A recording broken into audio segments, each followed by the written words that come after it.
4 pa nga lang na madaling araw at naririnig ko ng kumukulog. At maaga pa nga lang ay nag-init na ako ng tubig. Maaga nga ang pasok ni kuya kaya maghahanda na ako ng babaunin niya sa school. At ang naisip ko na nga lang ay mag-toast na nga lang ng tinapay. Isa-isa ko na nga itong nilagyan ng margarine. At inilagay ko na sa mainit na kawali. Ang hirap-hirap nga talagang mag-isip kung anong ipapabaon natin sa mga bata. At eto na nga yung resulta niya pagkatapos. Pagkatapos nga niyan ay kinuha ko na yung asukal at isa-isa ko na nga silang binudburan nito. Paborito nga ito ng mga bata kaya nga eto na nga lang ang naisip kong baunin niya ngayong araw. Hahatiin ko nga ito sa 4 at konti lang naman ang ilalagay ko sa baunan ni kuya. Dahil nga nag-aalmusal din naman siya bago umalis.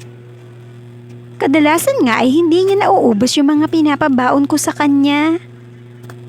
11:00 pa nga lang ay lumalabas na sila kaya madalas dito na siya kumakain sa bahay. Nagplantsa na nga rin ako ng uniforme niya. Hindi ko na nga ito naplantsa kagabi dahil puyat na naman ako kay Bunso.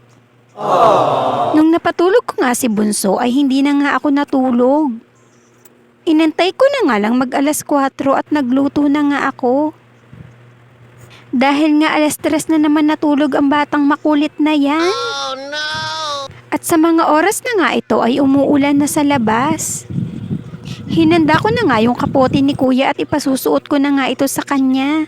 Meanwhile, Kinahaponan nga ay naisip ko ngang linisin itong lagayan ng mga mangkok namin.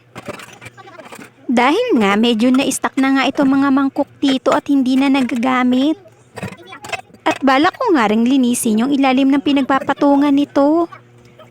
Dahil nga tuwing umuulan, may tumutulo nga sa bubong namin banda dyan.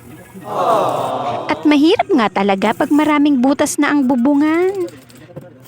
Pinunasan ko na nga ito at nilagyan ko na nga rin ng Sonrox banda dyan.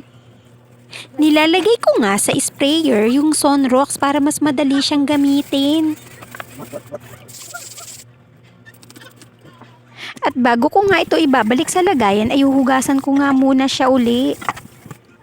Para nga kung sakaling madampot ni Daddy ay malinis na ito.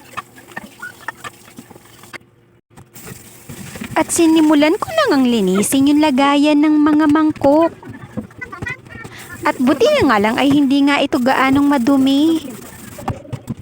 Minsan nga sa sobrang busy nating mga mami, marami na nga tayong nakakaligtaang linisin. Kaya nga kapag may time ako at may kalaro naman si Bunso ay sinasamantala ko na nga ang oras.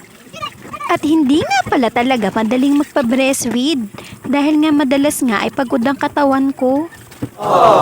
At dun ko nga nare-realize na saludo nga ako sa mga nanay na matyagang nagpapadede sa mga anak nila. Yung tipo ngang minsan gusto mo ngang umihi at hindi ka makaihi dahil nga baka magising siya. Ang hirap-hirap ngang tanggalin at kung magising nga siya ay biglang kakagatin ka pa. At gano'n na nga lang talaga mga mommy, pasasaan pa at lalaki nga rin sila. At ayan na nga, ang hirap-hirap nga talagang pagpatong-patungin kapag magkakaiba yung size ng mga mangkok. At ayan na nga, pinagkasya ko na nga lang silang lahat dyan. At ayun na nga mga mommy, hanggang dito na lang muna.